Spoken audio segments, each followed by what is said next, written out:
Hello and welcome to Samuel's Fortress. I'm your host, Kirill, and today we have a special guest on the channel, Phil from the VardarSlav YouTube channel, and we'll be discussing various different topics related to Macedonia and the Macedonian question. Phil, how are you doing this morning here, and I'm assuming evening where you are in Europe? Yeah, I've been doing very well. Thank you for asking. It's all good, and I'd like to thank you for having me. Oh, absolutely.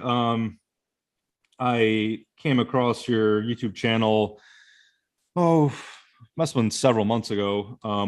And I really enjoyed your content. There's not, as you know, Thank not a you. lot of whole lot of content on there related to the Macedonian question in English. So it's always nice to see, channels like Yeah, yours popping up.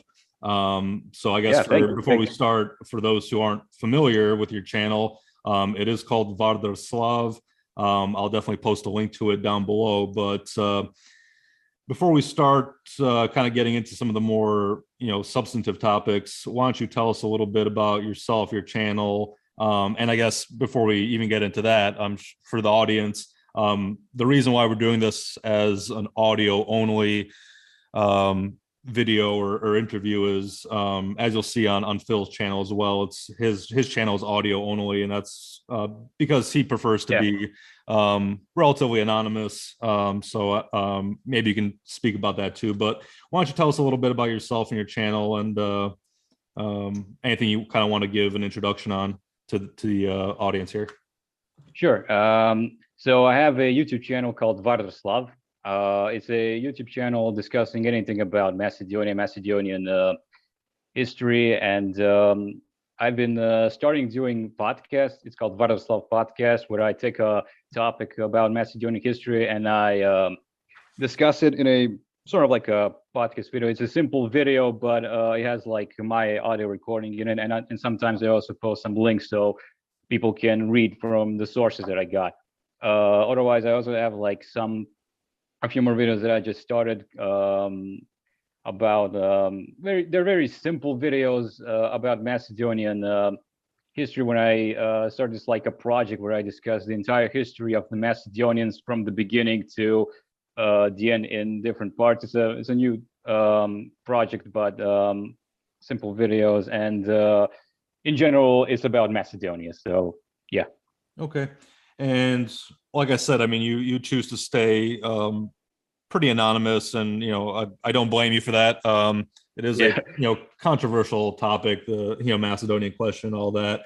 But for those who are completely unaware of who you are, can you give us a little bit of background of kind of where you're from, where you grew up? Are Sure. you Macedonian, or any other kind of ethnic national background?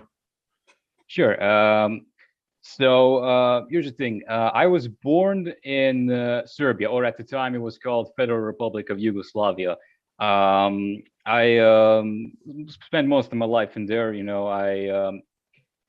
I guess you can say I'm a Serb, but the thing is, my dad is a Macedonian from Macedonia, and it was just a coincidence happened that he moved here, and he had my mom who was a Serb, and then they got married, and then I was born, and the thing is, although I didn't spend most of my time in Serbia, I have family in Macedonia, which is kind of also one of the reasons why I want to stay a little bit anonymous, and no one harasses my family down there.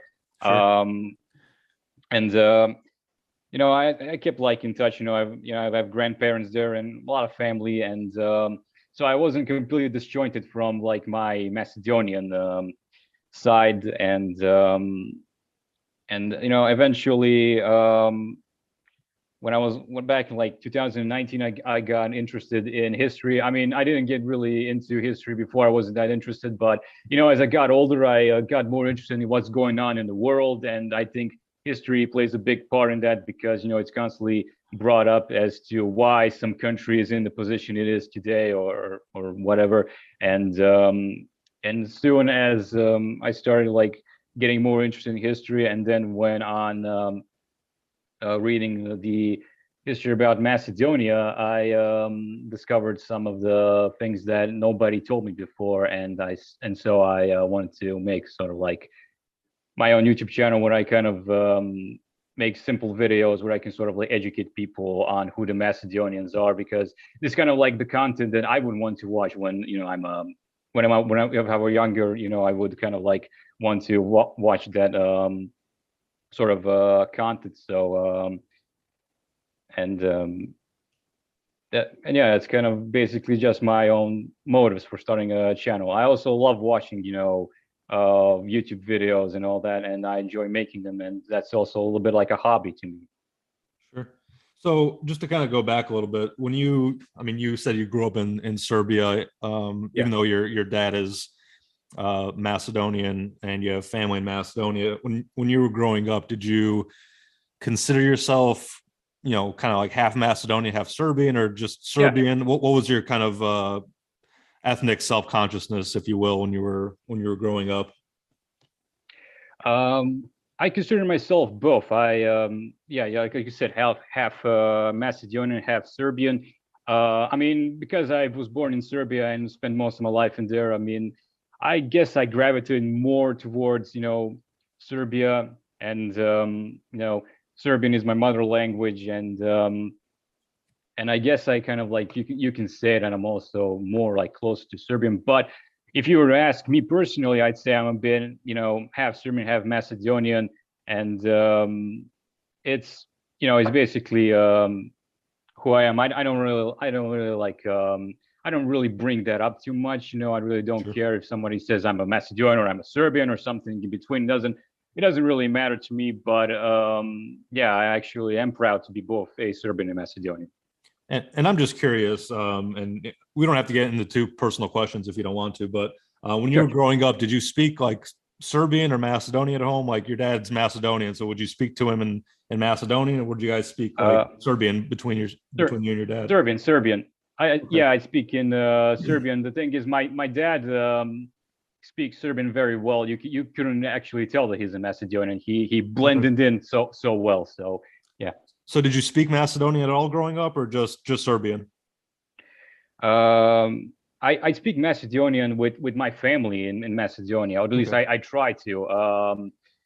I try to. I was actually a little bit later when I got more interested in learning languages, and I would like read Macedonian newspaper and watch some Macedonian videos or news or stuff like that to like get more fluent in Macedonian.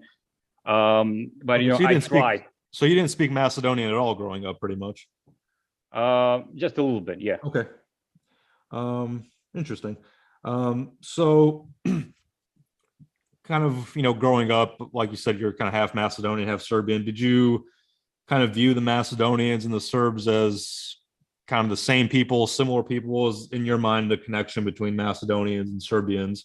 Just kind of different branches of the South Slavic group, or how similar or distinct did you view the two groups of people?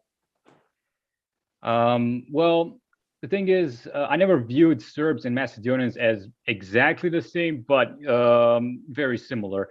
The thing is, I'm also like aware that they're both Southern Slavs, even though when I was younger, I was aware that we had like similar languages and customs, you can say, and sort of like mentality and all that, and I would consider them to be like very similar ethnic groups, but I never really said they were like exactly the same. Even here in Serbia, nobody really talks too much about Macedonia. It's just like a neighboring country that like has some similarities to us, and Okay. yeah. So to kind of go back on, because you mentioned the view that Serbs have of Macedonians, obviously historically, opinions of different groups change over time. Obviously, historically, for those who are familiar with kind of the Serbian view on the Macedonian question, Serbs, had a narrative at a certain time that Macedonians are, quote unquote Southern Serbs. And I think Yeah. that maybe more of a historical anomaly rather than a current phenomenon. Is that something that still persists in kind of Serbian consciousness, that the Macedonians are Southern Serbs, or is that kind of a remnant of history that people don't really view things that way anymore. What's your experience been on that? Dealing with and growing up in Serbia, talking to Serbs about Macedonians. Is that something that's still around, or is that kind of, like I said, a remnant of history? Well, here's the thing. When I was growing up, I obviously learned history in schools and all that, but nobody in here talked about Macedonians. Okay. I honestly don't recall any time when I learned about, even someone mentioning Macedonians anywhere like his historical books. Like, I'm sorry, I don't recall anywhere. And I also learn about relations with the Croats and Bulgarians, Hungarians, and all that. And the thing is, even today, nobody really talks too much about Macedonians. Nobody really cares. I guess Serbs have like much bigger interest in areas that are actually Serbian or like had some Serbian origins, say Bosnia and Herzegovina and Montenegro. That's much more in interest of the Serbs. Nobody told me that I'm actually a pure Serb. Nobody said, "Oh, you're Macedonian. Oh, you're just a Southern Serb." Nobody ever told me that. But the thing is, there's like there's very little material written about Macedonians on the internet that you can find from Serbians. And the thing is, that material that I've read, because of course I read Bulgarian side of the history, Macedonian, Serbian, some Florian side and Greek side, and so I can get like complete picture and all that and form inside my head. But those very little material that was written about Macedonians in Serbia is not accurate. On my YouTube channel, you'll find a video in Serbian called Macedonians, Old Serbia and Southern Serbs. It's in Serbian. Even the title is in Serbian. You see, it says Right. Stara Srbija, Južni Srbi. The reason I made that is because I watched a YouTube video. There's like one YouTube video in Serbian that talks about Macedonians. I did not mention it in that video at all, but it's a pretty popular video. Has like more than 200,000 views, and it's created by like a Serbian YouTube channel, and it talks about how Macedonians were always ethnic Serbs, but they were Macedonian, like created into Macedonians by Kulishevsky and Tito and all that. So I guess it's similar to what Bulgarians are saying, but the thing is, I watched the video. It's like 44 minutes long, if I remember correctly, and I found many inaccuracies in it. For example, in the beginning of the video, I was like getting like 2 or 3 minutes in, and the gentleman who was the host of the channel and who made that video said that in Aegean and Macedonia before the Balkan Wars, there was at least 1 million Serbs. I swear to God, I could not find that source anywhere. I've searched both in English and in Serbian. I could not find any source anywhere, and I had no idea where he got those sources from. Some of other videos that he made are fine, but this one in particular about Macedonians was not true. Let's put it lightly, and pleasantly. It was simply not true, and I just figured that that in Serbia there's not much accurate information about Macedonians, and I decided to make that video sort of like a counterattack to that video in order to make sure that everyone in Serbia says the truth. And just like everywhere else in the world, that's also the reason why I made videos in English. So it's basically, de facto the language of the whole world. And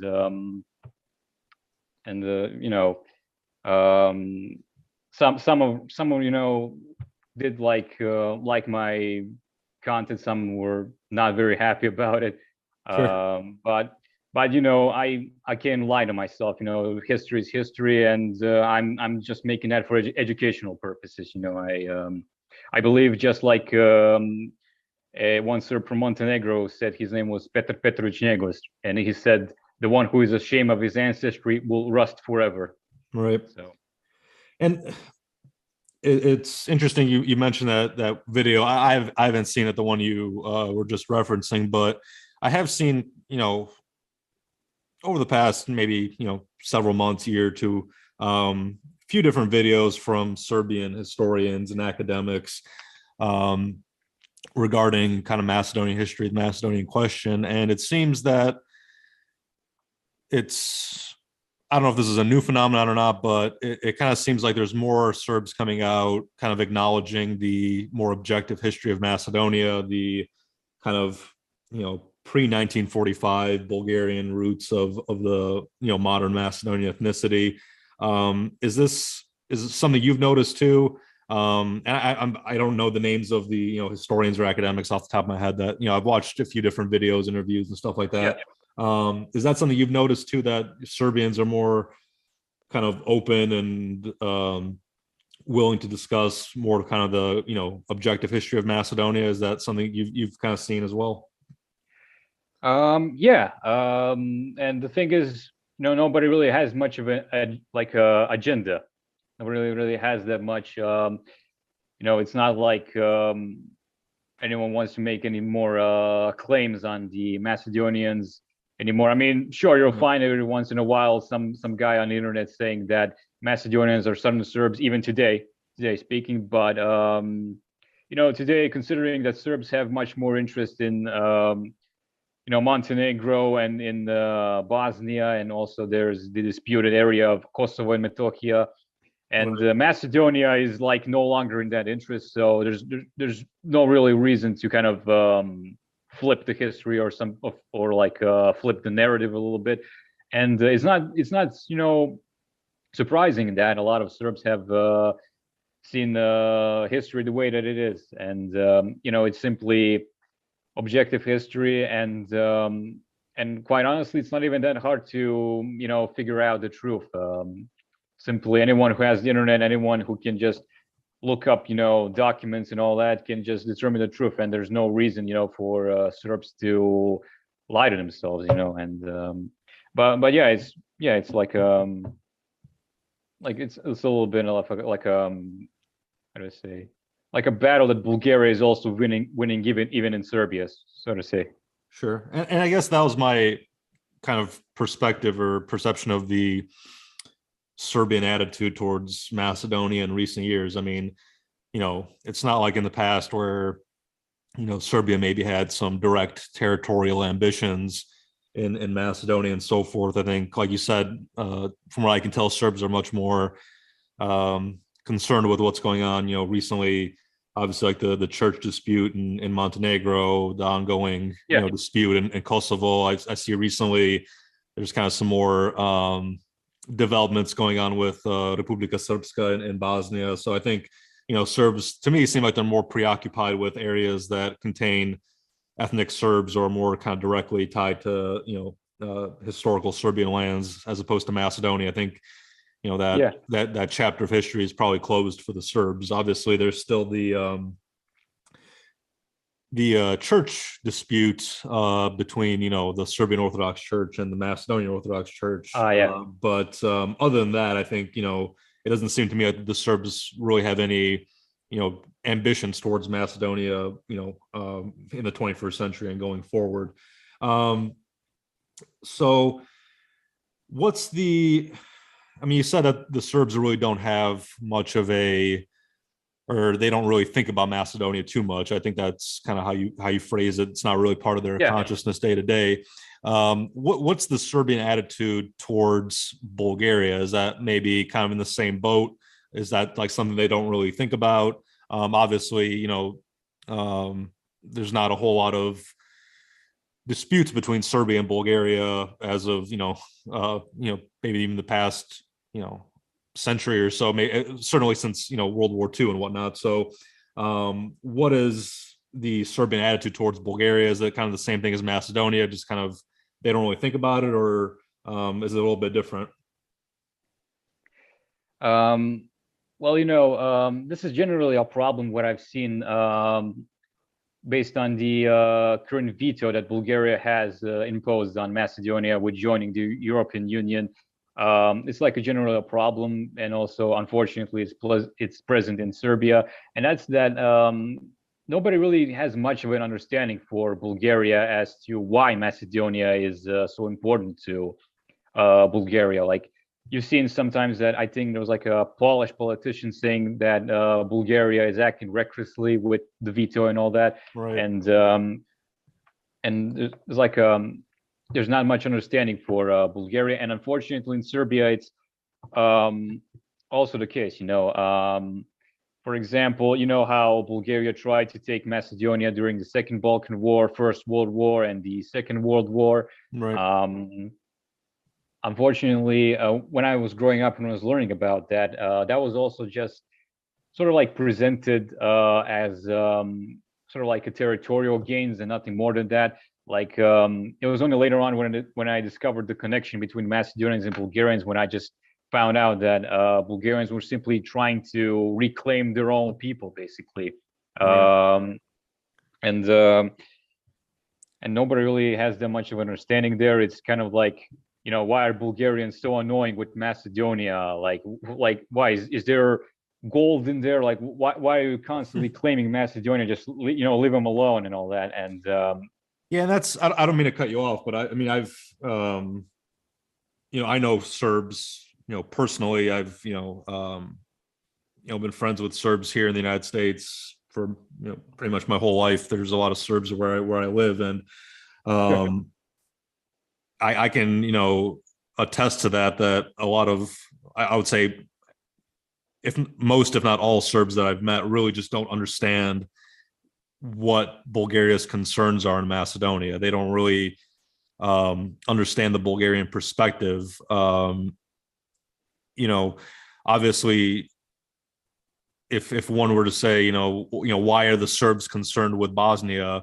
As a territorial expansion. I mean, if you don't understand the Serbian, ethnic connection in Bosnia, the Serbs that live there, whatnot, it might not, seem clear why Serbia has an interest in Bosnia, for example. Same thing if it just doesn't seem that it seems like Serbs are really just unaware of what the connection is between Macedonians and Bulgarians, what Bulgaria's territorial and ethnic interests are in Macedonia. Not just today, but historically, like you said, Balkan Wars, First, Second World War, and all that. So I think a lot of it's just kind of historical ignorance, and I'm not saying that maliciously or anything. It just obviously Serbs aren't from Macedonia. They don't firsthand, they don't understand the connection there. So that's kind of been my perspective, that Serbs just really don't grasp the Bulgarian reasoning behind like you said, historical claims to Macedonian territory, or the veto going on today. I had the same experience, in here, and I'm sorry, but that just kind of like I guess it's the truth, because if you felt like the same way and I feel like the exact same way, I guess plain and simple, nobody really has much of an understanding. It's kind of like if I were to describe Macedonia and why it's important to Bulgaria to Serbs, I would just tell them that imagine Montenegro and Kosovo combined in one, because Montenegro is important to Serbs because of the people there. You cannot deny the Serbian roots of Montenegrins. I mean, today everyone can call himself a Montenegrin or Montenegrin Serb or whatever, but historically they were viewed as part of the Serbian world. Right. And you have Kosovo and Metohija, which is where the Serbian state was created. There's hundreds of churches there that we created, monasteries. Some of our centuries old, almost 1,000 years old, and that's also one of the reasons why it's that important to that. And Bulgaria has like that combined feeling with Macedonia, the people there, the historical figures. Of course, you have Ohrid. Who can forget Ohrid and all the cultural centers in there, and that's kind of like one of the things that that people in general, not just Serbs, but people from Europe and all over the world need to understand. the Bulgarian point of view, so they can, understand why Bulgaria imposed the veto and why Bulgaria is so insistent that Macedonia is there, so to say. Yeah, and to be honest, I don't think Bulgaria is doing a great job at explaining that. I think throughout this whole thing, they've really failed to explain why Macedonia is important to them. And I think they've kind of, due to that failure, they've kind of come out looking like the aggressors in this whole kind of veto process, unfortunately. They just don't really seem to have the greatest, PR, public relations when it comes to explaining that to the other European countries. But I think the connection between Serbia and Montenegro and Bulgaria and Macedonia is very similar. It's an interesting comparison. Obviously, like you said, and I'm not Serbian, I can't speak to this directly, but it doesn't seem to me from talking to Serbs personally that a lot of Serbs have a problem with the concept of a separate Montenegrin ethnic group today, as long as it's understood, what the history of the Montenegrins is. And I feel that's very similar to Bulgarians. I mean, although a lot of Macedonians like to frame, they constantly frame this dispute as, the Bulgarians deny the Macedonian ethnicity, they deny our separate, national character, this and that. I've never come across a Bulgarian like that in my life. I've never met a Bulgarian who said the Macedonians don't exist. Every Bulgarian I've met has said, obviously the Macedonians are a separate ethnic group today, and we respect that. However, we want our history in Macedonia respected as well. So I think that's definitely a similarity. Is that kind of, is my perception correct there, that the Serbs really don't have a problem with, Montenegrins as a separate ethnic group today existing, as long as, the history is respected? Yeah, everyone has like how to say, like an opportunity to declare themselves like, what they want. And sure. If someone feels themselves to be Montenegrin, then sure, they can declare themselves Montenegrin. They can say their language is Montenegrin, then, go ahead. But the only problems that Serbs have is any form of differentiation between Montenegrins and the Serbs in very unhealthy ways, kind of like Macedonians, how they differentiate their identity from Bulgarians. But it's not that bad, to be quite honest. It's thankfully nowhere near as bad for now, at least. In the last 4 years, I'd say there was like some campaigns in Macedonia to sort of like push them away from Serbia, and it was done by a politician that I'm not sure you've heard of. His name is Milo Djukanovic. Mm-hmm. Yep. And his party kind of like made some claims that Serbs deny the Montenegrin language or something like that. Or I think he also made a some kind of in 2018 he made he declared, so to say, a 100-year anniversary of Serbian occupation of Montenegro. He's basically declaring the unification of Montenegro and Serbia that happened in 1918 as some kind of occupation, and that is plain and simple historically not true. So it's a little bit of a complicated topic, but it's we're not getting too much into it because we're talking about Macedonia. Sure. It's basically rewriting history, and it's kind of similar to what's going on in Macedonia. But again, thankfully, it's nowhere near as bad. There are many people in Montenegro that oppose that when they decided to take away the Serbian churches. That sort of like happened like quite recently. Many people protested and went on the street and all that. Right. And that's kind of, and that, the thing is, like I said, nobody has a problem with modern day state of Montenegro or people declaring themselves Montenegrins, but you cannot falsify history, and you cannot do it in a way that you're making Serbs seem like some kind of villains that have occupied you or denied you. Right. So again, this is very, very, if not identical to the situation between Macedonia and Bulgaria. So as long as there's no, historical falsifications, it's all good.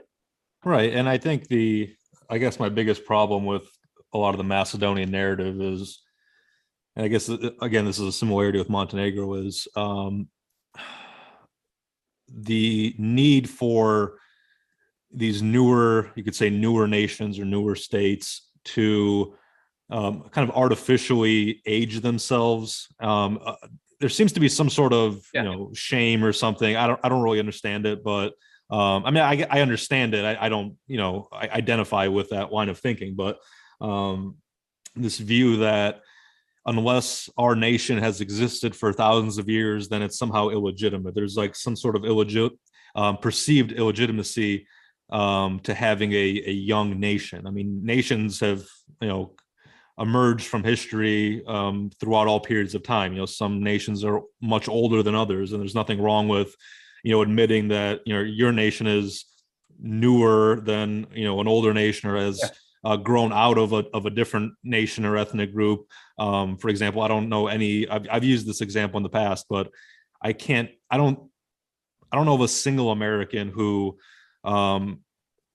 views the outgrowth of the American nation from the English nation as problematic, or somehow that being, making the American nation like illegitimate in some fashion. It's, right. That's the objective history. That's how the American nation came to be. It's an outgrowth of the English history and all that. And there's really not a problem with it. This seems to be more of maybe like a Balkan problem, where the outgrowth of new nations from older nations due to geopolitical reasons is seen as illegitimate somehow. That, unless Macedonia or Montenegro is 3,000 years old, then somehow it's not a real nation. I can't truly grasp that line of thinking, and why that's a problem. But I do see a lot of similarities. I think Macedonia in relation to Bulgaria, and Montenegro in relation to Serbia should, avoid going to the extreme of, obviously Ukraine and Russia, where, you have historically similar nations that, have a complete breakdown of good relations between them. So I think that's something definitely to be avoided. I think, the kind of the current situation's a great example of what not to do.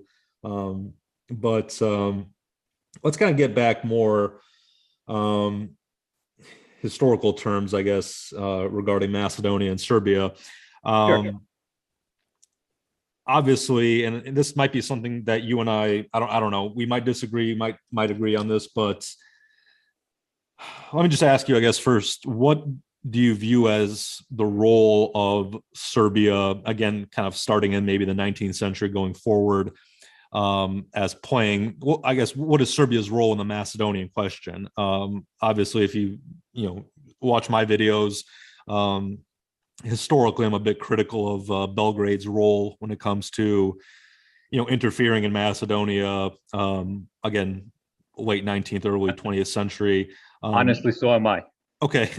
So I guess just a quick historical recap here. I don't want to give like a whole history lesson here, but let me know if you agree with this or not. But I mean, I did a video a little while ago on the Serbo-Bulgarian War, 1885. And basically my thesis there was, and again, for those who are more interested, they can watch that video. I'm not going to, explain the whole thing right now, but it was, my thesis there that, Serbia being blocked by, the Austro-Hungarian Empire, to one side, really only saw territorial expansion possible towards kind of Macedonia and Western Bulgaria. And that's kind of why Serbia first starts getting involved with the, in Macedonia, is trying to expand its territory in the only direction where it's really possible to expand. And again, that's kind of Macedonia, Western Bulgaria. After the Serbo-Bulgarian War, which resulted in Serbia's defeat, direct territorial expansion in that direction was kind of closed off for the time being. And it's kind of my hypothesis that from that point forward, after the Serbo-Bulgarian War, Serbia kind of shifted away from kind of direct military expansion and kind of switched over to more, you call it, I guess what we would call today kind of information warfare, or kind of more kind of intellectual propaganda, where they just started convincing Macedonians through one way or another that they were not Bulgarian, in order to kind of sever the ties between between Macedonians and Bulgarians, so that Serbia kind of pulled Macedonia more into its own sphere of influence. And that's kind of where we see, Serbian influence in Macedonia growing, is again trying to sever this tie between Macedonians and Bulgarians, so it could kind of absorb Macedonia more indirectly, kind of in a long-term game, as opposed to kind of this direct territorial expansion. Is that kind of your perspective on that history, or do you kind of view it a little bit differently? I view it exactly the same as you I view it exactly the same as you said. So Okay. I don't really disagree with anything that you said. Pretty much the whole thing started because Serbia did not, or should I say, was not able to expand towards the west, because Austrians got involved in Bosnia, and they could only expand towards the south. Now, the thing is, I did read some Serbian sources about that, the ones that sort of talked about what the Serbs had as in the influence or whatever politically doing in Macedonia, or how did say, old Serbia or southern Serbia, whatever. And for example, in the consulate of Skopje in 1887, there was only one Serbian school, and then 13 years later, there were 89 Serbian schools, for example. Or there was definitely an idea to put forward that Macedonians were not Bulgarians. I assume that you read For Macedonian Manners by Krstipetko Misirkov, Right. where he mentioned that that in Serbia there were two theories. One is that Macedonians are separate people, which is what Stojan Novakovic did, for example, and the other ones is that Macedonians are ethnic Serbs. And he said that the second one, where Macedonians are ethnic Serbs, is much more popular than the previous one, because the Serbs were kind of afraid that that if Macedonians create their own national identity, then Serbia could not expand even there, because Macedonians will be, Macedonians, no longer Serbs. And the thing is, looking history objectively, it was basically sort of you can call it a propaganda against the Macedonians, the Macedonian Bulgarians, that was kind of done by Novakovic, by his friend Vladimir Karic, who in 1887 had a map that showed the population of Vardar Macedonia as Serbian, for example. And I don't view this as attacking my country. I view it more as defending Macedonia, so to say. And Sure. And but yeah, looking at history objectively, that's plain and simple the truth. And quite honestly, I'm more critical of the administration of Belgrade that happened a little bit after I'd say the First World War, because the whole thing started because Serbs could not expand towards the west with actual ethnic Serbs. So by the end of the First World War, now that they had all Serbs in one state, then I'd say that it was only fair that you give Vardar Macedonia to Bulgarians, at least for peace, so that Bulgarians will have all of their people in one country. But I guess I'm more critical of that, and that whole process of making them into Serbs forcefully. But otherwise, I basically agree with you, everything that you said. Yeah, and I obviously history is what it is. You can't go back and change how things played out. But I think it'd be, let me just say like this: I don't think there's any reason to believe that if Serbia was allowed to kind of claim its territories to the west, like around Bosnia Herzegovina, where the ethnic Serbs lived, I don't see a historical tension breaking out between Serbia and Bulgaria. Maybe a little bit around kind of the Morava Valley. That's a disputed. The ethnic lines aren't exactly clear. We're not clear back then as to where Serbia ends, where Bulgaria begins around there. But that's kind of a minor territorial demarcation there that could have been done. But I think if Serbia was allowed to kind of claim its Western ethnic territories, I don't think certainly the Serbian involvement in the Macedonian question would have developed the way it did. Right. I don't see any reason why that would have happened. Do you think there's any, from what you've seen, any current tension between Serbs and Bulgarians? I mean, I don't see any. I don't think there's any kind of open questions in any way between kind of modern nations of Serbia and Bulgaria. Have you experienced anything like that from living in Serbia? No, I've never seen any, like, I've never heard anyone say anything bad about Bulgaria. I visited Bulgaria, although it was a very long time ago. I did come there, and everyone was cool with me. And at most there's like some kind of jokes between Serbs and Bulgarians. The backstabbers. For example, yeah. Yeah. Backstabbings, knife in the back, so to say. Although that's also a little bit discussed, in Serbia, a little bit discussed, maybe, backstabbers, but, we had like we did some very, not very good things to Bulgarians too. And, now it's more like a joke, many Sure. people Right. accept more objective history. There's also like a joke saying, if there's like a war and you don't know who you're fighting against, shoot Bulgarians, you will not make a mistake, for example. But, it's a little bit like a teasing, so to say. Right, but right. otherwise, it's all good. Nobody really hates Bulgaria here. I've never heard anyone say anything bad about Bulgaria or Bulgarians. So at least today, it's all good. Yeah, and to be honest, maybe some of my Bulgarian audience, might get upset at me for saying this, but from time to time, I'll see in my comment section, Bulgarians still kind of treating the Serbs as enemies, speaking negatively about the Serbs. And I always kind of find that a little cringy that they continue to do that. I think it's just outdated. I don't see any reason for Bulgarians and Serbs to not have positive relations. Correct. From this point on going forward. I don't see any disputes between the two states. I don't, I don't know. This isn't purely a Balkan issue, but I think maybe it's a little bit stronger in the Balkans than elsewhere. But this kind of holding historical grudges till the end of time, I think that's, unhealthy. And I don't see any reason for Serbs and Bulgarians to not get along going forward.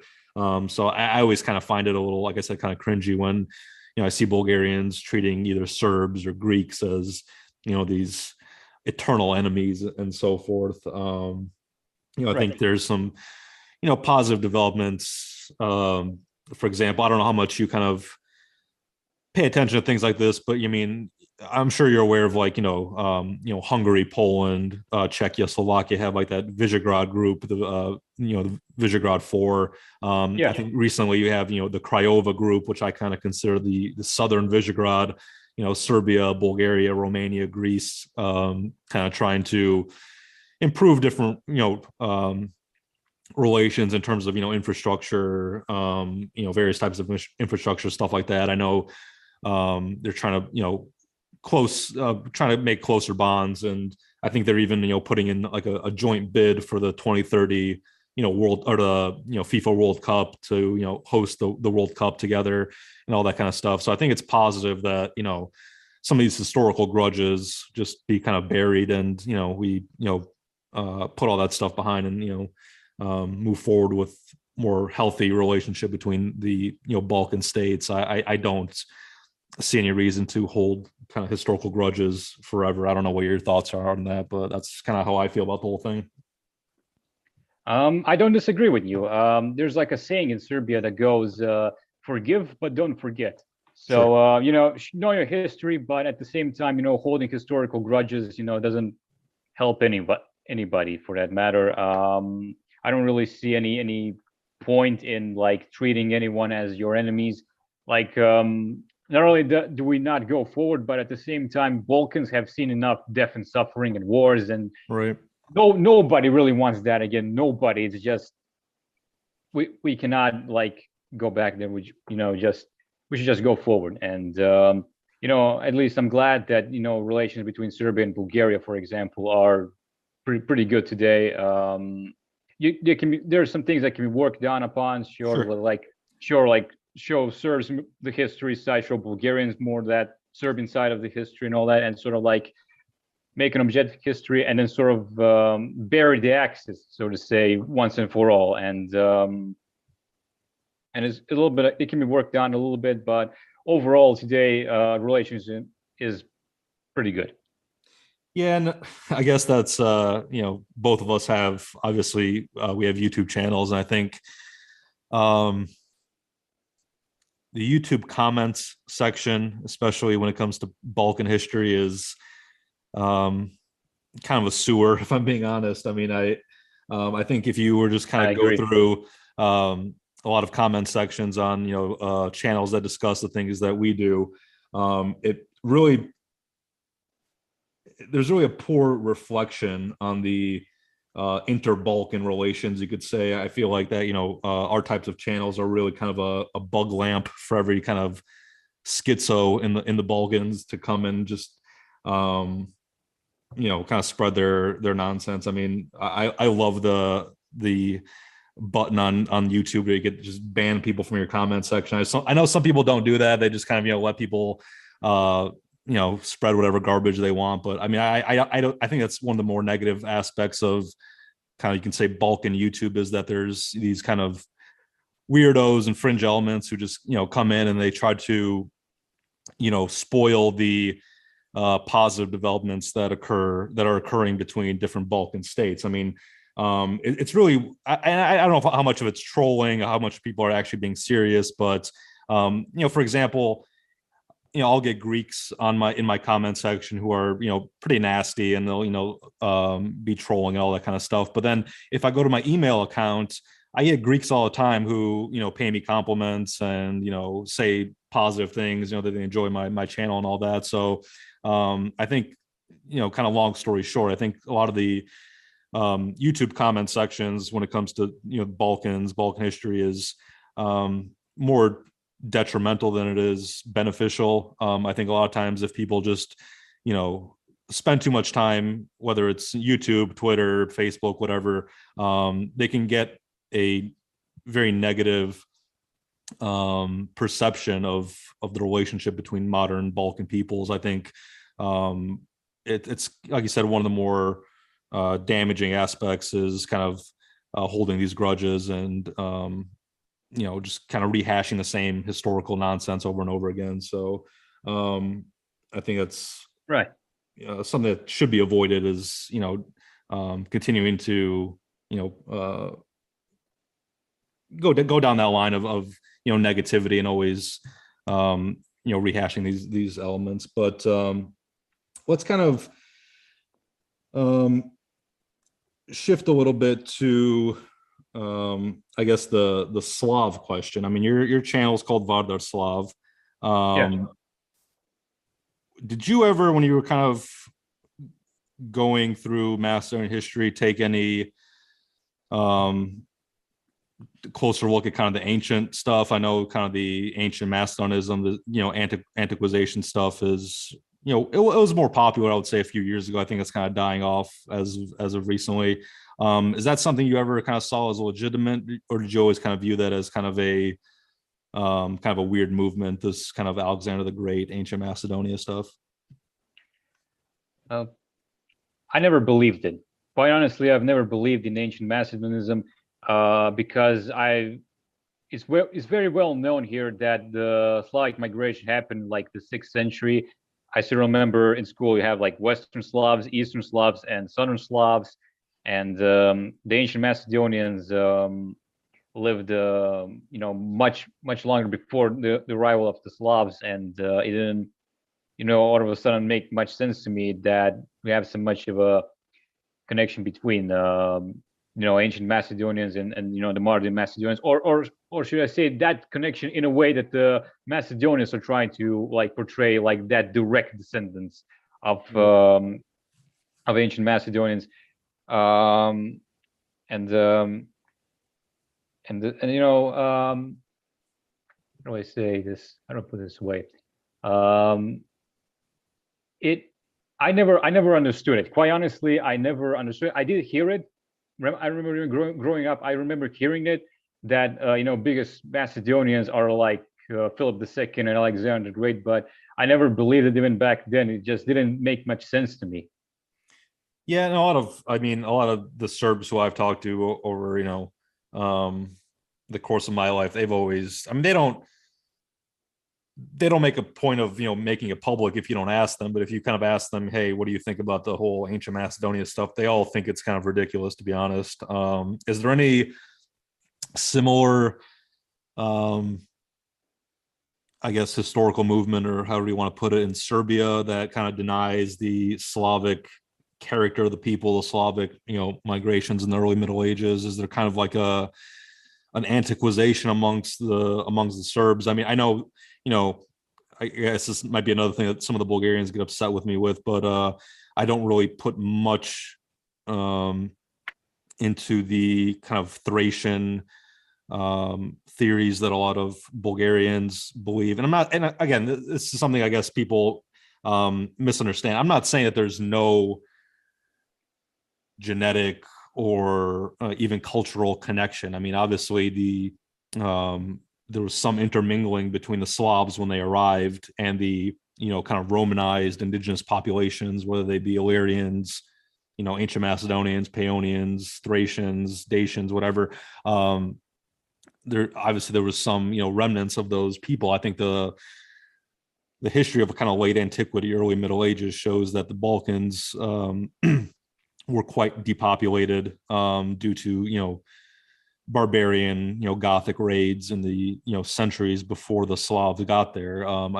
There was a population decline, so it was kind of it wasn't like those areas were heavily populated like they were previously. So I guess what I'm saying is I'm not saying that the people there are purely Slavic. There was some mixing that occurred with the indigenous population there. Right. But that's a little bit different than saying there's no Slavic migration or the people are direct descendants, stuff like that. But I know some people like to discount that Slavic migration altogether. Is there a similar type of movement in Serbia? I know, early in the 20th century, there was kind of the Illyrian movement in Croatia. Again, I know there's like, the Thracian stuff is a lot as popular in Bulgaria today. Is there a certain similar type of movement in Serbia to kind of go back before the Slavs and kind of try to resurrect some sort of ancient culture or anything like that? There's no movement, but there's like the individuals that claim that the Serbs are older than the old Serbs from like the ones who migrated towards the Balkans in like the sixth century. Some will claim that Serbs are descendants of Illyrians, and that the Serbs are indigenous to the Balkans. Some will say, or not necessarily say, but point out to the so-called Vinča culture, where Right. there's like some old artifacts that are found in modern day Serbia that are like 8,000 years old, or maybe even older, and they're like saying, "Oh, the oldest people were in Serbia." One of Yeah, the oldest. I've had Serb friends who have brought up the Vinci people. I've never really looked into it. I just haven't had time to really explore that. But now that you mention it, I have heard that before. Yeah, quite honestly, there's not much know about that still because it's too old. Not much Sure. information about it. Right. Um, but there are people in Serbia that kind of either claim descendants of some older tribes, say Illyrians or something like that, or claim that the Slavic migration never happened and that the Serbs are along with other Slavs indigenous to the Balkans. Every once in a while, I'll hear like someone make some ridiculous claims, but overall, even those theories are not generally accepted in here because, like I said, there's only individuals advocating for some kind of antiquity, and there's no movement necessarily to propagate the idea that Serbs are millions of years old. So Right. And I guess, I mean, I've always kind of found this a little odd, I guess. I mean, the reason why I think a lot of people in the Balkans try to, kind of artificially state that they're, indigenous, that I'm not saying, obviously different nations have different histories. I'm not trying to group all Balkan peoples together. The dynamics are different in different regions of the Balkans and whatnot. But there seems to be this idea that if you can trace your history back, thousands of years to antiquity, that somehow that makes your nation more legitimate, as opposed to being like a Slavic migrant who came there, in the Middle Ages and whatnot. I always view the kind of the opposite. Like if you're indigenous there, to me, it's like, well, you got conquered and you lost your language, your culture, your religion, all that kind of stuff. So I don't like. Long story short, to me it always seemed better to be the conqueror than the conquered. So I've always kind of viewed that being Slavic as kind of more, quote unquote, glorious than being kind of the conquered indigenous peoples who got owned by the Slavs and whatnot. So I don't know why you would want to be the conquered as opposed to the conqueror, but people seem to view that as being more legitimate somehow and whatnot. In Macedonia you'll have, and I don't want necessarily get into like the Albanians right now, but sometimes they'll say, "Oh, we're the indigenous people. You guys are the the newer migrants." And it's like, well, yeah, we came down and we conquered these territories, and there's nothing wrong with that. In fact, I think it's like I said, kind of more epic than getting owned by people coming in and taking your land and whatnot. So as far as historical narratives go, obviously it's more nuanced than that. But to me, being the Slav is kind of more like I said, kind of more epic than the other way around. Yeah, I definitely agree with you, and I don't really get why there's a lot of Slavs that kind of like deny that, or not deny, but sort of like put their Slavic character a little bit aside for claiming descendants of Illyrians, Thracians, or ancient Macedonians, or anything like that. I guess it's kind of like the Balkans thing, because only in the Balkans I've seen, people constantly, it's like everywhere. Croatians, Bosniaks claim Illyrians, Serbs claim Illyrians, right? Sometimes migrants. Bulgarians claim Thracian, Albanians claim Illyrians, Macedonians claim ancient Macedonians. I'm also very aware of that because, again, with the whole Kosovo and Metohija thing, it's constantly that constant dispute. Albanians constantly claiming, "Oh, well, I'm the indigenous population here, therefore this is all mine." Go back to Russia or something like that. Right. And it's everywhere in the Balkans. Every Balkan nation is guilty of that, and I honestly don't really understand it, especially with the Slavs. I think that, like you said, it's basically better that you were a Slavic conqueror that conquered a lot of land. You're right. a very successful tribe, so to say, and yeah. So, I guess we kind of skipped over a big part of your historical kind of, I guess, research that you've done personally. I'm assuming that kind of growing up, like you said, you're half Macedonian, your dad was Macedonian. I'm assuming he didn't really tell you much about the Bulgarian connection between Macedonia and Bulgaria. Maybe I'm wrong about that, but when were you first kind of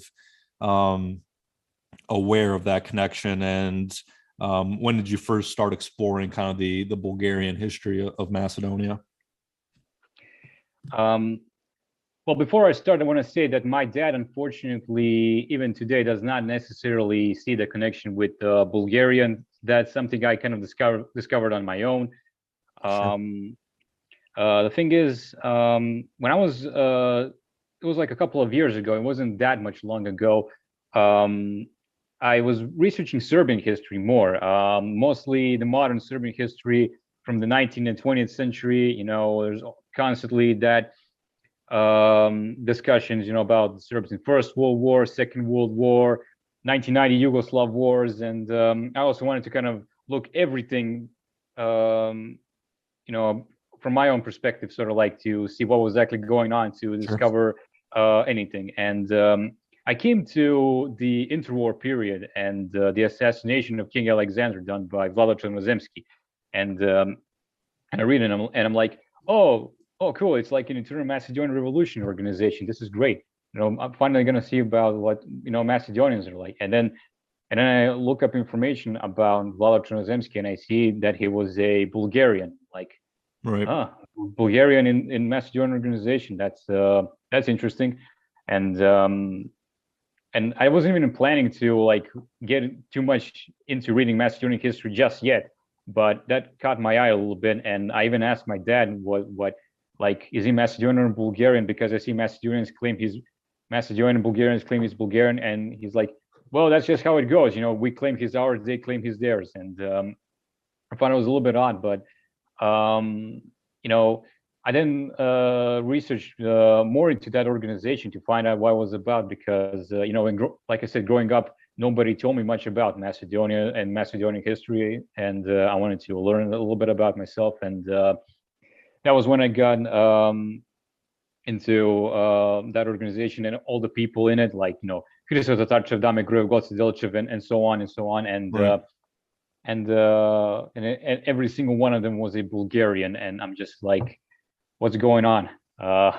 Now, of course, someone will say, because I was getting my information from Wikipedia, because I wanted to just kind of read briefly about those historical figures. Of course, I got more of my information from like books and some documentaries that I watched online, but I've kind of saw that even back then, I kind of saw every single one of them was a Bulgarian from Macedonia, and I'm like, what's going on? Wait a minute. Does that mean that Macedonians are Bulgarians? Does that mean I'm a Bulgarian? Am And I I'm am I like, a Tatar? am I? Yeah, yeah. Like, what's going on here? And just like, and it's kind of like started to rabbit hole. I'm like, okay, I'm just gonna look up what's exactly going on here, and then from that point on, I just went on to read,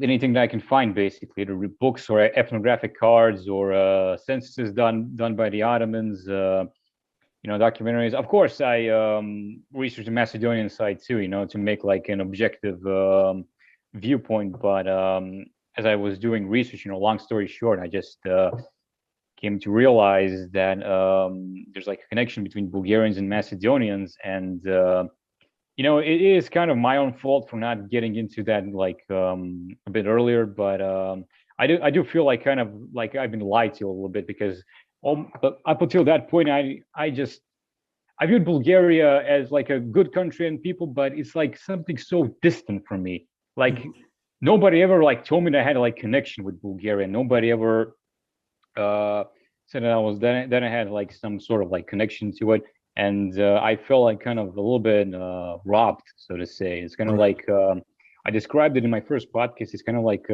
discovering a biological parent. It's kind of like someone Sure. entering your life and saying, "I'm your real mom or dad," or Right. whatever. But yeah, it basically started with me noticing things. I noticed that Bulgaria was everywhere. Everywhere you want to look about Macedonia, you'll see Bulgaria everywhere, and I just couldn't ignore it. Right. Um, did you, was there any like pushback on like from you personally, like in your own kind of, I guess, was there any skepticism? Maybe that's the best way to put it. Like on the things you were saying, like, oh, this can't be right. This is Bulgarian propaganda, or there's no way this could be true. The Macedonians are separate people. Did that ever cross your mind, or were you kind of more open to just kind of gathering as much information as you could on the topic? I mean, was there any, like I said, doubt in your mind that maybe that's not the case, or kind of what was your thought process when you first kind of discovered the Bulgarian connection, if you will? Well, I was more confused than I was against that idea. Mm-hmm. I was reading it, and at first, I was like very confused. I'm like, like I said, what's going on here? I did have like in the beginning, I had like some doubt, like, or not necessarily doubt, but kind of like a thought in the back of my head that said like, oh, Bulgarians are trying to claim Macedonians. It's just kind of like expansionism and stuff like that. Sure. Maybe you can't really like you can jump to that conclusion just yet. Go research this, and I researched it, and I saw connection with Bulgaria yet again, and then it's like, okay, go research this and go research that, and everywhere I went, I just kind of like discovered that connection with Bulgaria, and that doubt sort of like disappeared slowly but steadily. So I wasn't exactly against that idea, because I never had anything against Bulgaria. Sure. I never grew up with that, Bulgarians are occupiers, or Bulgarians are Tatars, or anything like that, any kind of nonsense like that. But yeah, I was more confused in the beginning, so to say. Yeah. Did you, again, I know you're kind of, much more anonymous than I am. And I don't want to, ask any kind of personal questions if you don't want to answer them, but was there any kind of pushback from your family at all? Did you even bring this up to them? Like, hey, I think maybe we might have, some Bulgarian ancestry, or, the Macedonians have Bulgarian roots. Did you bring that up at all? And if you did, kind of what was the response you got, if any? Well, quite to be honest with you, I didn't talk about too much with it, and the only person that I talked with was my dad.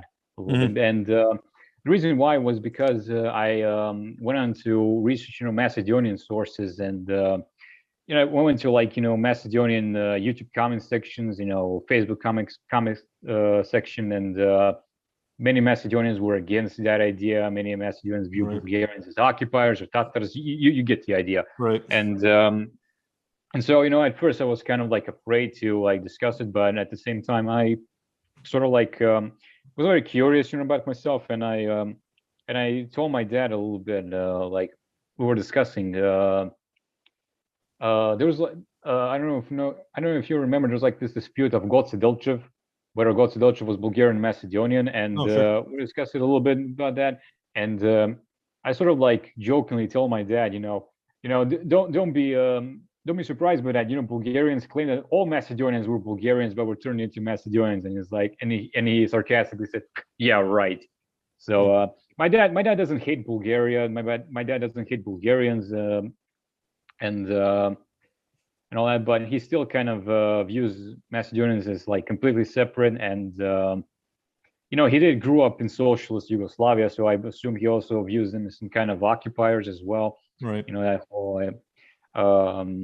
idea. I didn't I didn't exactly, I guess it's a little bit my own fault, but I didn't exactly like tell him like right there explicitly like, hey dad, we have Bulgarians, we have Bulgarian roots and all that. I just kind of like just told him some things like I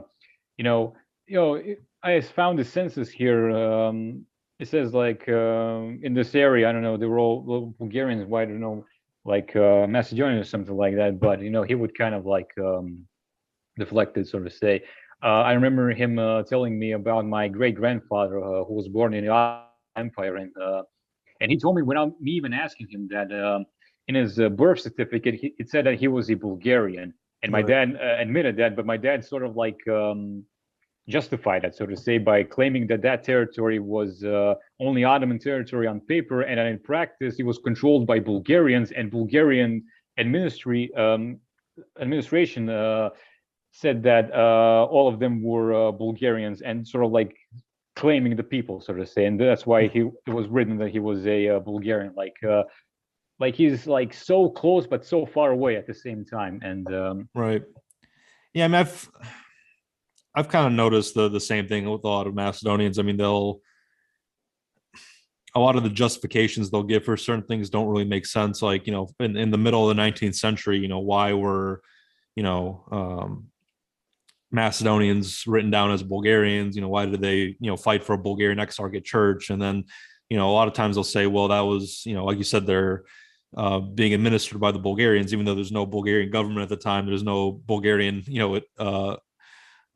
administration. It's all Ottoman. There's no real, it doesn't really make a whole lot of sense why the Ottomans would write down the Macedonians as Bulgarians if they weren't Bulgarian. There's no, Bulgarian influence on the Sultan or whatever. So Right. I've noticed that kind of reasoning, but just doesn't really hold a lot of water. But I think you're right that a lot of people who grew up in Yugoslavia, obviously, the Second World War was framed, I think, in my opinion, incorrectly, the way that a lot of people growing up in Yugoslavia viewed it as, and again, this is just not viewing things from the Bulgarian perspective. I mean, if you look at, what Bulgaria tried to achieve starting from,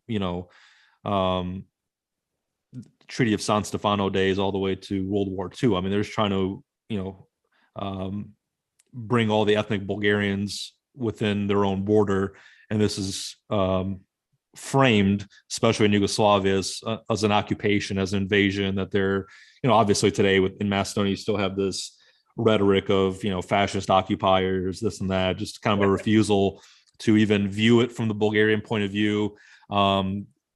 Also denying that a lot of Macedonians from Macedonia, not Bulgarians from Bulgaria, were in favor of, the Bulgarian administration in Macedonia during World War II. A lot of the IMRO fighters from Ilinden, welcomed the Bulgarian army coming in, liberating them from, the Kingdom of Yugoslavia and all that kind of stuff. So I think all that's kind of swept under the rug. And instead, growing up, they were, and you can't blame them for this. I mean, that's what they were taught, is that, right. the Bulgarians were occupiers. And, I guess the question then is, well, when you say that the Bulgarians are fascist occupiers, in a sense, you're saying that the Kingdom of Yugoslavia's control over Macedonia was legitimate. If Bulgaria is occupying Macedonia, Right.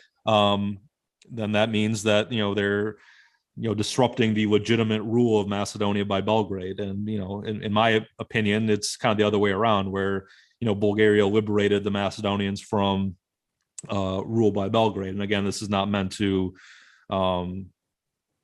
make the Serbians out as villains. It's just the historical reality is, shouldn't be, taken as, the Serbs are, villains today or anything like that. But that's just kind of the way I think they were taught, as kind of the exact opposite of what actually occurred, that the Bulgarians, again, were trying to liberate, their ethnic brothers from a foreign occupation. So I think, Right. It's hard to kind of break that shell for people who lived in, who grew up in Yugoslavia, who were kind of, their whole life, they kind of just viewed things from that perspective. So I don't think there's anything unusual about the way your dad views things, or, I think that's kind of the way a lot of people from that generation just kind of grew up in the, the information that they received. So I don't think that's at all uncommon. Yeah. No, the thing is, when you're discussing, when it's discussed about the so-called Bulgarian fascist occupation of Macedonia, like, it's true. There's like a assertion that Macedonia was kind of like free under the administration of Yugoslavia, but the tricky part is that you have to be kind of like careful when you discuss it, because when you bring up that, not you personally, but anyone, when he brings that Yugoslav occupation, it's kind of like Macedonia can take it as Bulgarians saying, okay, we have occupied you, but guess what? Yugoslavs and Serbians occupied you before it, and they were worse. Therefore, our occupation wasn't that bad. Sure. And that's a bad approach to it. What you should basically say is that Bulgarian administration of Macedonia was not an occupation; it was a liberation. And Right. here's proof for that. Here's documents. Here's videos, Right. footage of it. That and the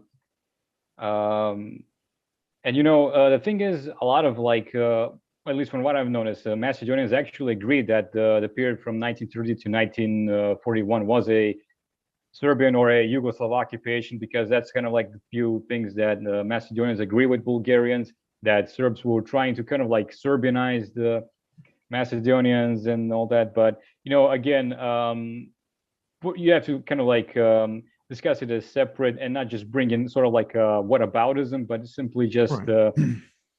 sort of like just explain to them that Bulgarians were just trying to reclaim their own brothers who were separated by borders and not fascist occupiers. And that's just communist propaganda. And I also don't think that that's any form like attack of the Macedonian identity, because they're kind of like claim that that's like, if you claim that the communist uprisings or whatever you want to call them were not that much not that much accepted back then in Macedonia, as most people in Macedonia were in favor of the Bulgarian administration, then they're kind of saying, oh, so you're basically attacking my identity. Oh, so you're basically saying that Macedonians are a fabricated nation, and so on and so on. And I believe in English you call it a straw man argument, but Right.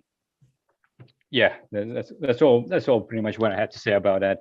Yeah, and I think there's some really weird kind of inconsistencies. Like, for example, you brought up Vlado Chernozemski. For those who are unaware, he was the, IMRO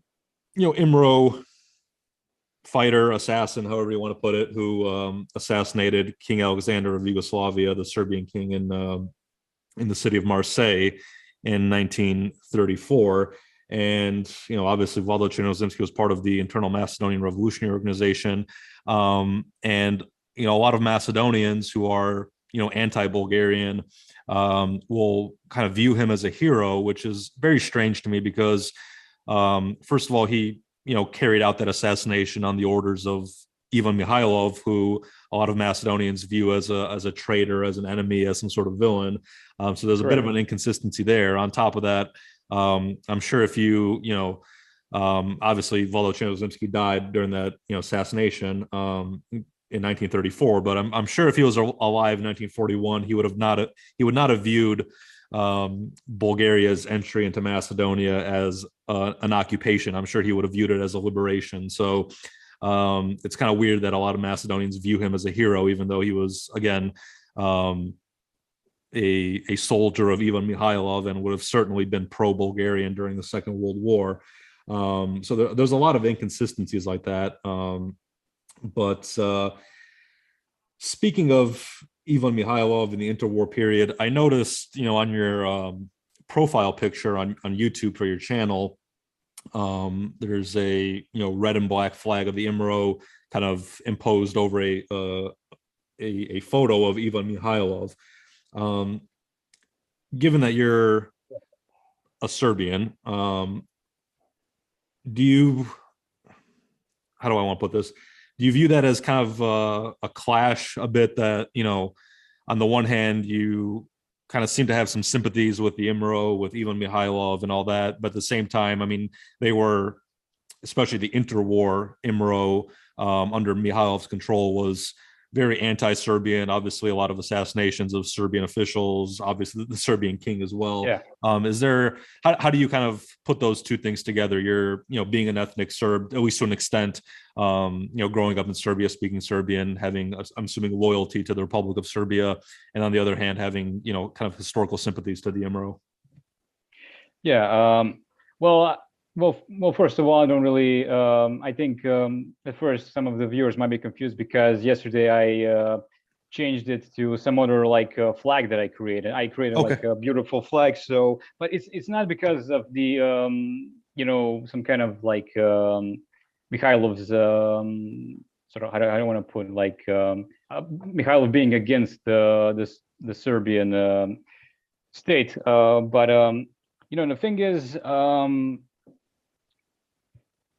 there's like not just Mikhail, but there's like historical figures, say like Todor Alexandrov, that are big Macedonians or Macedonian Bulgarians that are very important to the history of Macedonians. They are very big Macedonian patriots, and I find that because of their alleged Bulgarophilia, they were viewed as some kind of traitors and how do you say, Bugarashi in Macedonia. And the thing about Ivan Mikhailov was that I noticed his big his constant battle for Macedonia, whether it's in the interwar period, because again, I view history objectively, and I know that him attacking some Serbs there is simply him trying to break away Macedonia from the Serbian rule. Right. And I don't mean to cut you off, but I don't think there's any indication that, you know, Chernozemsky, Mikhailov, Alexandrov disliked the Serbs because they were Serbs or anything like that. I think it was, you know, very clearly just because they didn't want what they viewed as Bulgarian lands occupied by Belgrade. I don't think there's any ethnic hatred there per se. It's just, you know, they don't want to be, you know, ruled over by Serbs and assimilated into the Serbian nation. But yeah, go ahead. Yeah, that's right. I also read his memoirs as well. I also watched his last interview in 1990, and that man fascinated me because he was fighting for Macedonia pretty much his whole life. Like he lived quite long, over 90 years, like something like that, and throughout all of that time, he fought for the independence of Macedonia. I can't recall anybody else who fought for that long. Either they moved into exile or they were killed, and this man is viewed as some kind of villain in Macedonia because of his open Bulgarophilia. It's just not fair. Yeah, it's definitely not fair, and I know very well that it was just simply fighting for some kind of freedom of Macedonia. To me, people like Vladar Chernozemsky are like Bulgarian Gavrilo Princip, to me personally. Right. So even if they were fighting against Serbs, I know that simply fighting against that administration, and therefore I don't view that as some kind of like attack on my own identity or on my own people and all that. I would never work against my own people. I just like I said earlier in the video, I don't view this as like attacking the Serbs. I view this more as like defending of Macedonians. I'm like defending Macedonians and their identity and history, not attacking the Serbs or anybody else for that matter. Right. And yeah, it's interesting. I mean, I don't know if there's any figures in modern Macedonian history that are as controversial as Ivan Mikhailov, but it's like you said. I mean, I don't know of anyone who fought for an independent Macedonian state as strongly and for as long of a period of time as Mikhailov did, and for him to be framed as a traitor is, I mean, I can't wrap my head around it. I mean, he's all his work was, advocating for a separate Macedonian state. Even, parts of Macedonia that today are, part of Greece, Aegean Macedonia, united, independent Macedonia. That was, always his goal. He wrote about that in his works, so I think it's kind of one of the greatest tragedies of modern kind of Macedonian history, historiography, that this man is, one of the greatest heroes of Macedonia is framed as a traitor to the Macedonian people. I think it's just kind of indicative of the whole distortion of modern Macedonian history. And I think, it's not correct. What you do, kind of what I do to our limited extent. Obviously, we're not, these huge public figures or anything, but to the extent that there's at least some people out there trying to correct that record, I think is important, especially for someone like I said, Mikhailov, who doesn't deserve the treatment he receives from the Macedonian side. I definitely think that's something that hopefully going forward, a lot of figures, whether it's him, Alexandrov, Boris Sarafov, I think the history of those figures needs to be cleared up, and what they fought for, what they stood for, and the negative aspects, the negative light that they're viewed in from a lot of Macedonians needs to change. I think that's definitely an important aspect of it. Yeah, that's a symptom of the historical disputes in Macedonia. That's just a symptom where we have a historical figure that's supposed to be celebrated and he's vilified, and right. Yeah. So you mentioned before we started some other topics that you kind of wanted to talk about. Do you want to kind of get into some of that stuff? I know you kind of want to mention some of the historical monuments or other stuff that exists in Serbia to a lot of Bulgarian revolutionaries. Is that kind of something you kind of want to get into a little bit? Yeah, sure. I wanted to just kind of like mention it real quickly. For example, when Vasilevsky traveled to Belgrade, he obviously formed he and some other Bulgarians formed like a Bulgarian Volunteer Guard, or whatever we call it in English. And the Serbs were very aware of that. And in Belgrade, there's like a stone in there with carved face of Vasilevsky that says here in 1862 he formed the Bulgarian Volunteer Guard, and what's very interesting to me is that the very first picture, or at least known picture to the public of Vasilevsky, is him in a Serbian uniform. You can see with the hat, he has like a Serbian coat of arms, the old Serbian coat of arms, for example. And in Dimitrovgrad, also known as Stari I think in Bulgaria it's still called Stari but they changed the name to Dimitrovgrad in Yugoslavia in 1951 because of Georgi Dimitrov. There's like a ossuary there that was built a couple of years after the Serbo-Bulgarian War. It was built by a Bulgarian colonel there, and it allegedly had like 49 Serbian and 52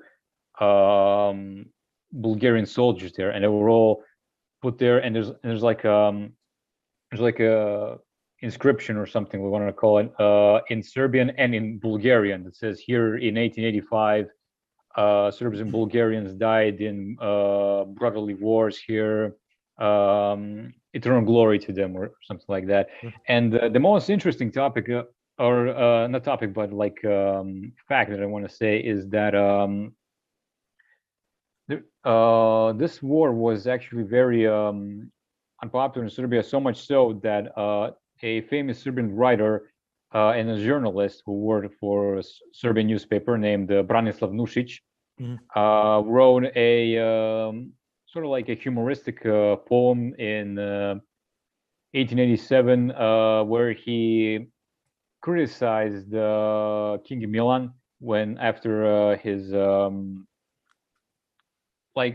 he criticized his policies, but after he went to some funeral of Serbian soldiers that died in the Serbo-Bulgarian War, and he wrote like some kind of poem where he compared him to a grandma or something like that, and some describing that, and a lot of Serbs laughed at that, but King Milan was not very happy about it, and Nušić was sent in prison for that, and it was originally supposed to serve 2 months there, but King Milan was not very happy about that, so he asked that the sentence be made longer into 2 years, and then Nušić served 2 years in it. And it's a little bit like an interesting topic that not many people have, not many people know or have discussed. So yeah, that's about it. Yeah, I think the obviously the whole Vasilevsky thing is a whole separate topic, but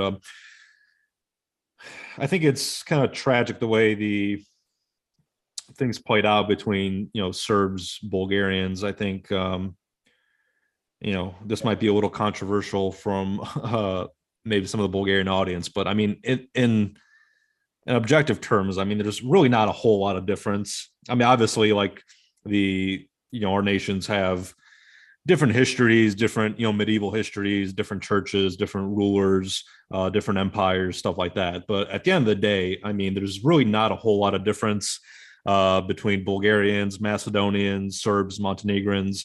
I think the differences that do exist should be respected, and I'm not saying that they all have to live under one state or anything like that, but Right.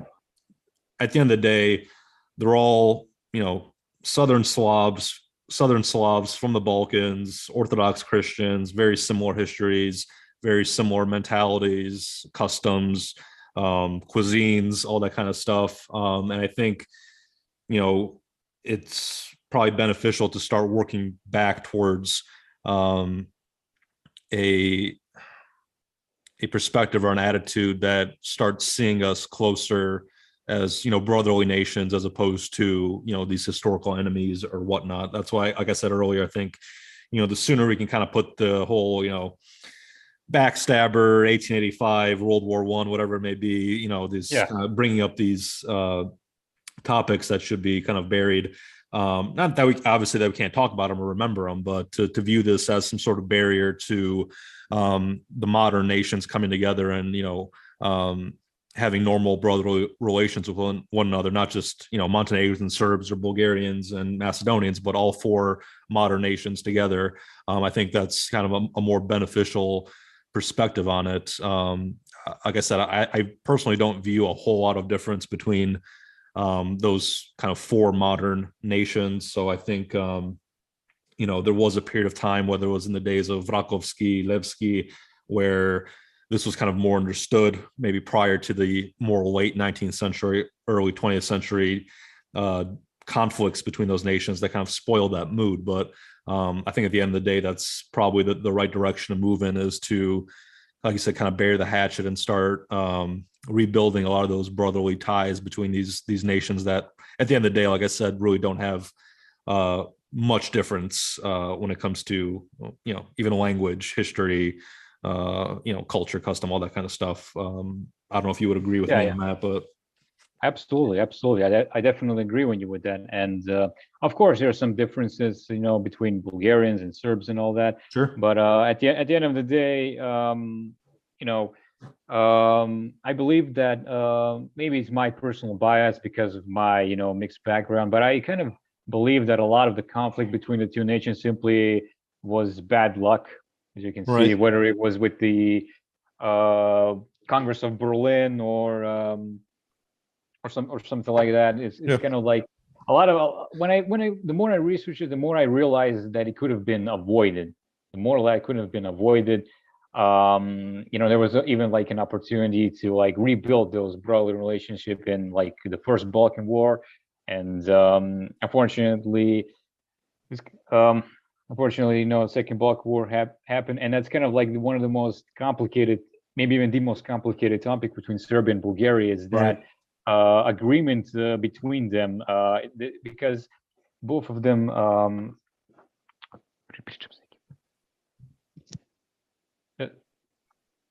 Sorry about that. Sorry about that. Thing is, there's like this agreement between Bulgaria and Macedonia from like the first Balkan War, when it was supposed to like divide Serbia and Bulgaria. Yes. Sorry, to divide Vardar Macedonia and you had the contested zones. There's like kind of that whether it was Kumanovo to Ohrid kind of line that was not exactly clear on which parts of the Macedonia would go to who, but there was kind of a general understanding, in any dispute that wasn't worked out, I think was supposed to be left to the Russian Tsar to kind of mediate. But I think that was the 1912 kind of pre-Balkan War agreement that you're referring to. Yeah, the thing is that I'm trying to say is that both of them are kind of accusing the other of breaking that Right. agreement first, because Bulgarians claim that Serbs were supposed to give that territory to them, and that's why they had to attack. Serbs then claim that Bulgaria had to send 100,000 troops in their aid, but they didn't, and it's very complicated. It's a very complicated subject between them, maybe even the most complicated. And I did research it. I don't know what to think, but you know, maybe it's my personal bias speaking because I'm from like mixed background, but I believe most of that conflict simply comes from the fact that it's simply bad luck. Yeah, and I mean, listen, we can't act like different states don't have their own, national interests. Obviously, whether these conflicts would have existed if it weren't for, other European powers getting involved. I mean, obviously, like you said, the Treaty of Berlin or the kind of Austro-Hungarian occupation of a lot of Serbian lands in the Western Balkans. I mean, if you didn't have, meddling within the region by these European powers, I don't think a lot of the conflicts between, whether it be Serbs or Bulgarians would have played out the way they did. I think that's, a lot of the great European powers were, pursuing their own interests in the Balkans. And as a result of that, a lot of Balkan countries were pitted against each other in ways that they would not have if it weren't for this external involvement. So I think that's just a reality of history that sometimes, larger powers come in and then, you have to kind of deal with the fallout, the historical fallout from that. So again, I think it's kind of tragic the way it played out. I don't think it was necessary. I don't think that like I said, Serbs and Bulgarians are natural enemies. I think that's really just a result of the complex geopolitical, developments that were going on in the Balkans during the late 19th, early 20th century. So to again, kind of going back to it, to put that all behind us and kind of move forward and try to rebuild those ties, I think is the path going forward. And we shouldn't get, bogged down in the historical disputes that, have come and gone. Right. That's yeah, that's definitely one of the parts that you have to work between, Serbia and Bulgaria in order to like rebuild that relationship between them. It's supposed to like, one of the parts I believe is to sort of like show both of them that it's simply a part of the history that could have been like avoided, that there's not like too much reason for animosity between the two nations, and that and it can be something that can be worked upon, and it has been worked upon. There are like some videos that you can find online, whether it's done by Serbs or by Bulgarians. It's something that's been done in progress. There's like more work to be done, but yeah, I'm doing my part as well. But I'm just an ordinary guy that does this for like a hobby, and yeah, I mean, at the end of the day, it's not up to you or me or any. I mean, it's kind of a there's, especially me being in the United States. I mean, I'm just kind of, like you said, you and I are doing this as a hobby. It's something that we're interested in. But I mean, ultimately, it's up to the leaders of those two states, or if you want to add Macedonia, Montenegro into the mix too. Those four states. But yeah, I guess are you more optimistic or pessimistic if we just kind of focus on the Macedonia Bulgaria dispute that's kind of going on?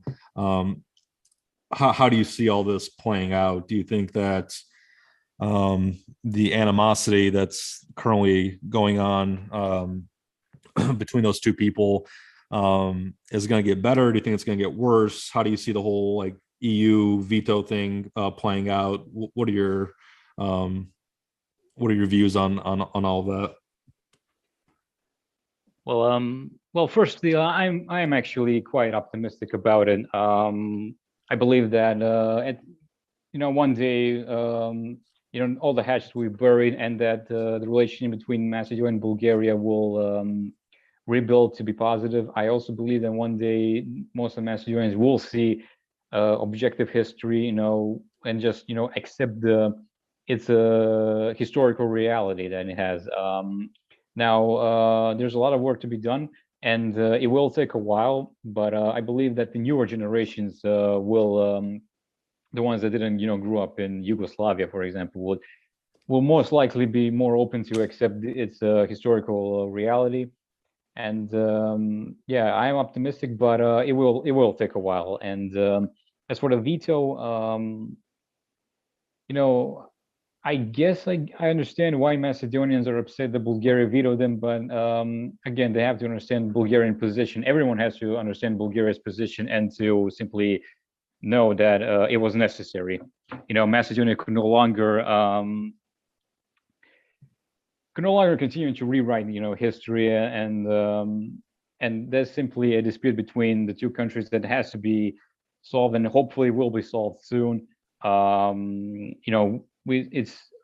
no longer want to see this sort of like division between Sure.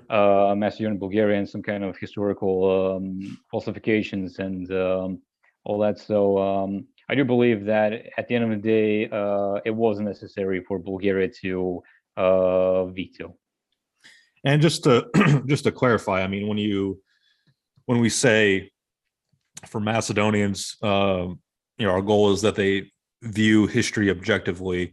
Right. We're not saying, at least I'm not saying, and I've never said this, even though a lot of Macedonians kind of put words in my mouth.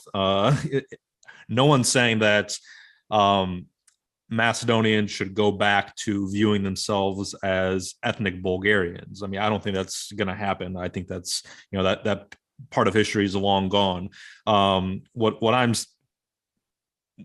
my thought process is, and what I would like to see is for Macedonians to, at the end of the day, remain, Macedonians, even, ethnic Macedonians. I have no problem with the existence of ethnic Macedonians. It's just an objective view of how the ethnic Macedonians came to be, how that, ethnogenetic process emerged, how the modern Macedonian nation, the modern Macedonian ethnicity came to be formed. I'm not saying that, Macedonians should say, okay, we're not ethnic Macedonians, we're Bulgarians because, our great grandparents and before that we're all Bulgarians. Obviously, like I said, different nations throughout history have come about, and through whatever means they come about is at the end of the day legitimate. I mean, if the Americans came about through revolution, if Macedonians came about through, different geopolitical processes, complex ones, but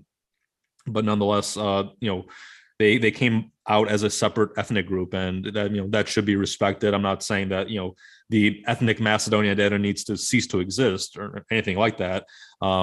It's just that the ethnic Macedonians should have a healthy and objective view of how their ethnicity came about. It's not only is it, from a Bulgarian perspective, obviously the Bulgarians don't want their history disrespected and fabricated and rewritten. But on the other side, from the Macedonian perspective, it's not healthy for a nation to have a false sense of who it is. It's, not healthy for the Macedonians to have an incorrect view of how their nation came about. And, a lot of times I speak of ethnic Macedonians as if I'm not a part of them. Like I'll say they or them, just kind of separating myself. I don't, how do I want to put this? I use the term, I still use the term, even though it's a bit outdated. And I may make a video about this in the future, but I use the term Macedonian Bulgarian. I do that knowing that term is a bit outdated. I kind of use it in protest just to kind of voice my opposition to a lot of the fabrication and the falsification of the history that goes on. I mean, ultimately, I would have no problem referring to myself as an ethnic Macedonian if the Macedonian history was objective and not distorted. If what it meant to be an ethnic Macedonian was in line with the objective history, then I have no problem calling myself an ethnic Macedonian and identifying with all the other ethnic Macedonians. I tend to view the term, again, Macedonian Bulgarian, as a form of protest to a lot of the again, falsifications. But I think we should get to a point where there are ethnic Macedonians who are respected as ethnic Macedonians by Greeks, by Bulgarians, by Serbs, who I don't think really have a problem with it. But that ethnic Macedonian identity should be based in reality, not based on historical falsifications and fabrications. So I too am optimistic. Again, I think we definitely should be working towards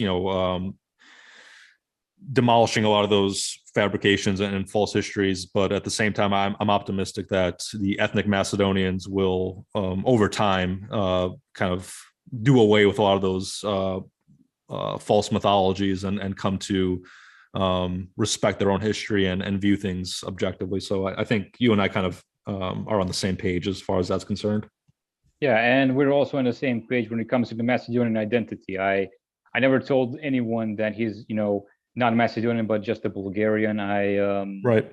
I never really I never even heard from a Bulgarian that say oh, you're not a Macedonian, you're just Bulgarian or something like that, or at least not as like a troll or something like that. Right. Yeah. I mean, there are people, like I said, who, obviously, like we've talked about it, YouTube comments, social media comments are, a complete sewer when it comes to, Balkan related topics. But in real life, I've met a lot of Bulgarians, even, quote unquote Bulgarian nationalists who respect the existence of a modern Macedonian identity. I think that a lot of that view in Macedonia that the Bulgarians deny the Macedonian ethnicity is really kind of fabricated. I mean, you hear that all the time, but I've never even come across a single Bulgarian who thinks that way. So I think a lot of that's just kind of a false narrative from a lot of Macedonians who want to portray, Bulgarians as villains and so forth.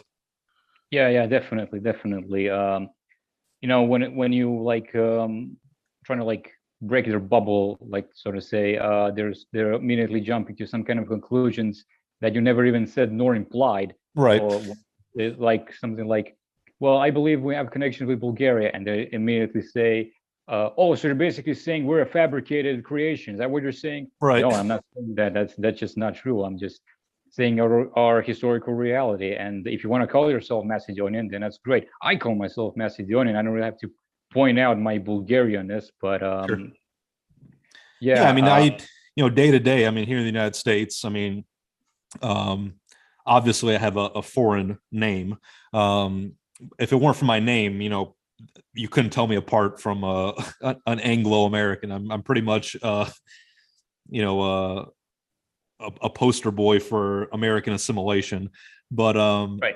If people, when they hear my name, when I introduce myself, they'll ask, oh, what's your ethnicity? And I always say I'm Macedonian.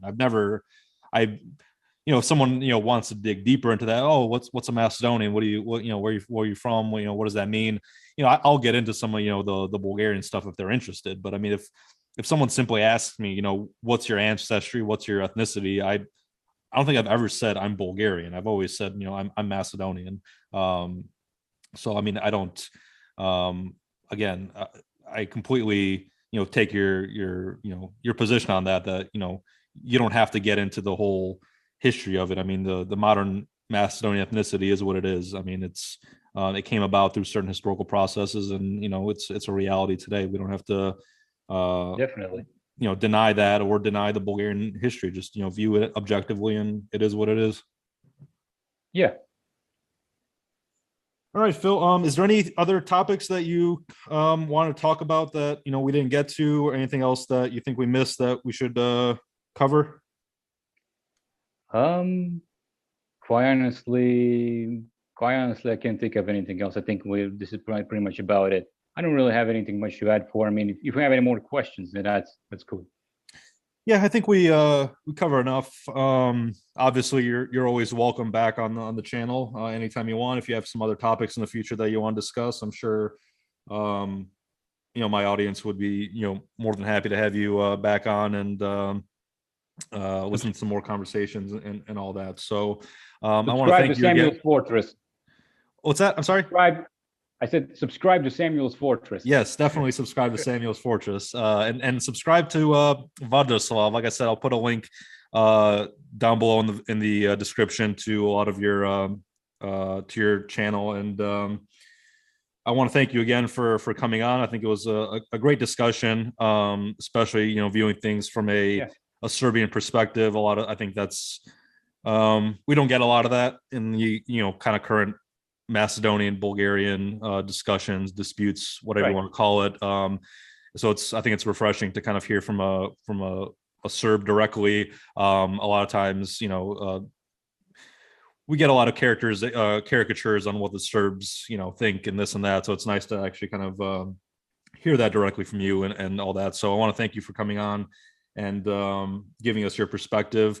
And like I said, you're always welcome back on the channel. So Thank you. for all of the audience, thank you very much for listening. We'll be back next week with another video. Until then, thank you very much for listening, and I'll see you next time.